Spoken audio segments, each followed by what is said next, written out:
When change hits, a parent's diagnosis, a layoff, a child leaving for college, most of us don't sit down and think, what's the brave choice here?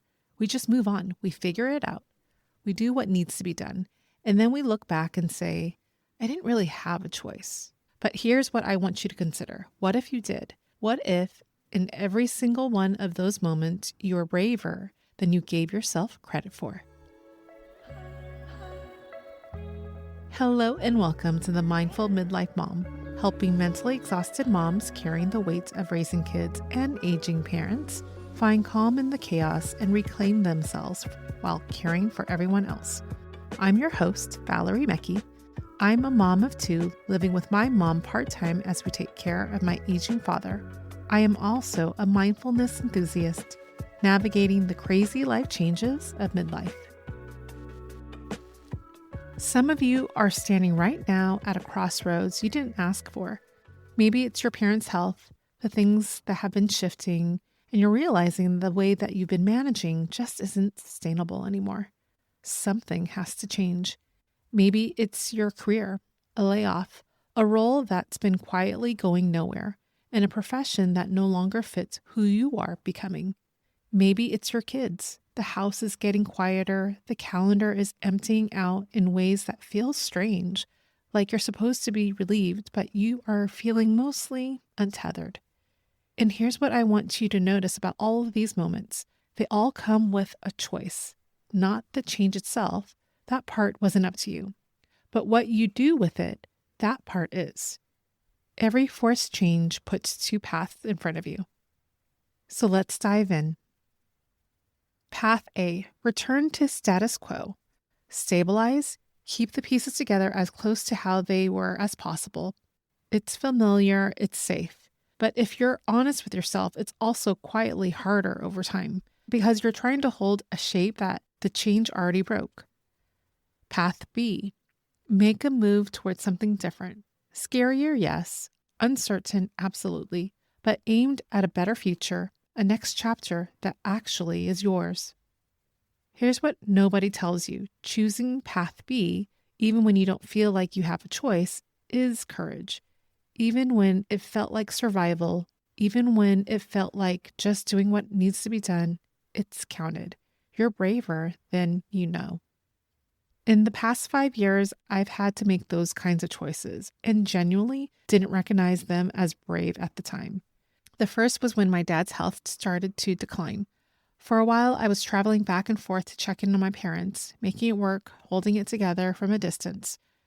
I could have kept doing that indefinitely, but at some point I had to look at what was actually happening and ask, is this sustainable? How can I truly help their quality of life? I chose to move in with my mom so we could take care of my dad together. It wasn't a grand moment. I didn't feel particularly brave. I just knew the old way wasn't going to hold, and the harder, better thing was to change it. That was courage. I just couldn't see it. The second was when I was laid off. I was already in a role I knew had no future, but it was all I've ever done. The comfortable thing would have been to find the next version of the same thing, stay in the lane I knew. Instead, I made a full career pivot into something completely new with no guarantee it would work. It was scary and was one of the best decisions I've ever made. Both of those moments, I thought I was doing what I had to do. Looking back, I was choosing path B. I was choosing the harder, better thing, and I want you to see that about yourself too. Here's the thing about courage in midlife that makes it so hard to recognize. It doesn't look like bravery. It doesn't look like someone standing on stage and making a bold public declaration. It looks like a quiet decision when you're driving to work or when you're awake at night in bed. Not a big aha moment, just a quiet knowing not to let change keep you stuck. I want to point out 3 specific forms of courage that I think you've already shown and probably haven't given yourself credit for. The first, the courage to not go back. When the easier move was to return to the way things were, the old job, the old routine, the old way of managing, you chose to move forward instead. Even if forward was messy and uncertain, that took courage. The second, the courage to go forward without a map. You made a major move into caregiving, into a new career, into a new version of your family without knowing how it was going to turn out. You didn't have a roadmap. You had a direction and a decision. That took courage. A third way, the courage to claim your next chapter. This one is the most important for where you are right now. Even when change was forced on you, even when none of this was your plan, you still decided what you had to do next. The change wasn't your choice, but the chapter you build from here, that's still all yours. That's the question that I want you to start thinking about. What change is in front of you right now that's waiting for you to be brave with it? Not the change itself. You can't control that. But what you choose to do next, path A or path B, that part is yours. Now, part of making a courageous choice is equipping yourself, especially when you're stepping into unfamiliar territory, like a new career direction, a caregiving role you didn't study for, a chapter of life that no one really prepares you for. I want to introduce you to a free tool I use called Notebook LM. It's made by Google, and it's different from any other AI tools. Here's the simplest way I can describe it. You can upload whatever you're trying to learn, an article, a document, a medical summary, a research report, and Notebook LM becomes a personalized tutor on the exact material. You can ask questions in plain language, and it explains things simply. Ask it to help you understand what actually matters. And the way you learn can be in so many different forms. You can make a podcast, flashcards, infographics, a slide presentation. It really is a perfect tool to help you learn at your own pace and meet you where you're at.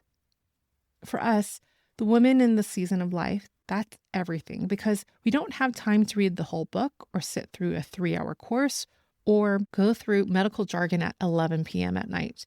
We need to learn what we need to know in our own way on our own timeline. All right, let's anchor everything we've talked about today with a practice that can help carry you through. Find a comfortable position wherever you are. You could be sitting, lying down, going for a walk, whatever works for you. Take a slow, deep breath in through your nose and let all the air out through your mouth.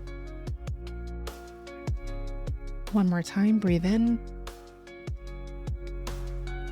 and let all the air out. Releasing any energy that doesn't serve you. I'll say today's affirmation twice. Just listen. If it helps, imagine the words being written on a whiteboard in front of you.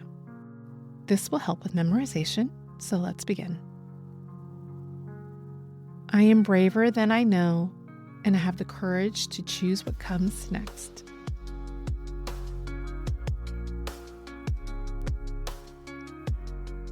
I am braver than I know, and I have the courage to choose what comes next.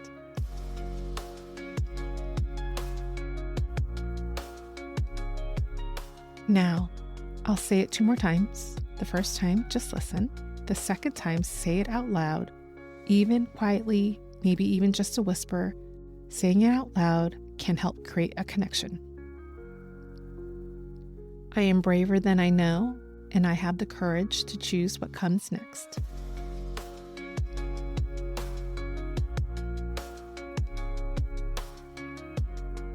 I am braver than I know, and I have the courage to choose what comes next.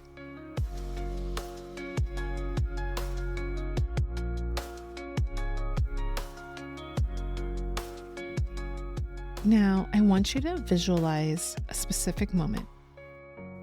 A change that came to you uninvited. Maybe it's the moment you said yes to caregiving, or maybe it was a scary career move, or when you held your family together when you were barely holding yourself together. I want you to imagine this moment because this is the feeling and the scene of bravery and having courage.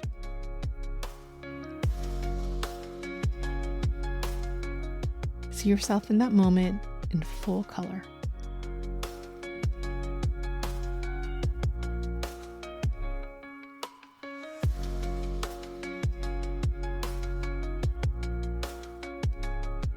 I'll repeat the affirmation one more time.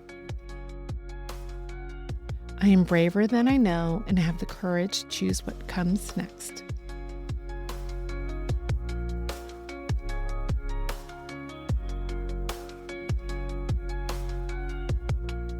Take one more final breath in and let all the air out. When you're ready, slowly open your eyes if you had them closed.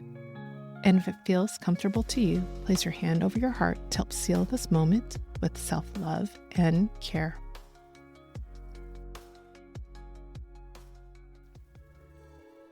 Beautiful work. What you just did, that took a little courage too. Letting yourself be still, letting yourself be seen, even just by you. Make sure to keep this affirmation handy. Repeat this practice every day for a week, and notice how feeling brave and having the courage shows up easier as time goes on. Let this be your mental reps to get you closer to making a brave change in your life for the better. If you're looking for more support and inspiration during this season of life, I'd love for you to join our Oh Hello Midlife newsletter community on Substack. The newsletter covers 3 A's of midlife: aging, AI, and affirmations. The sign-up link is in the show notes below. Thank you for spending this time and space with me. And more importantly, thank yourself for showing up for you, even in the middle of showing up for everyone else. Because every moment you dedicate to being mindful is a step towards a more fulfilled and vibrant life. Keep embracing your midlife journey with an open heart. And remember, you're not alone in this. I look forward to our next mindful gathering. I'll talk to you soon. Before you go, I want to remind you that I'm not a licensed therapist, a counselor, or a medical professional. Everything I share on this podcast comes from my own personal experience navigating the sandwich generation and my own journey with mindfulness practices. This content is for educational and inspirational purposes only and shouldn't be considered medical or mental health advice. If you're experiencing persistent mental health symptoms, thoughts of self-harm, or anything that's significantly interfering with your daily life, please reach out to a qualified mental health professional or your healthcare provider. They can give you the proper support and guidance you deserve. I'm simply a friend sharing what's worked for me as I navigate the crazy life changes of midlife, hoping it might help you too. Trust your instincts and always prioritize getting professional help whenever you need it.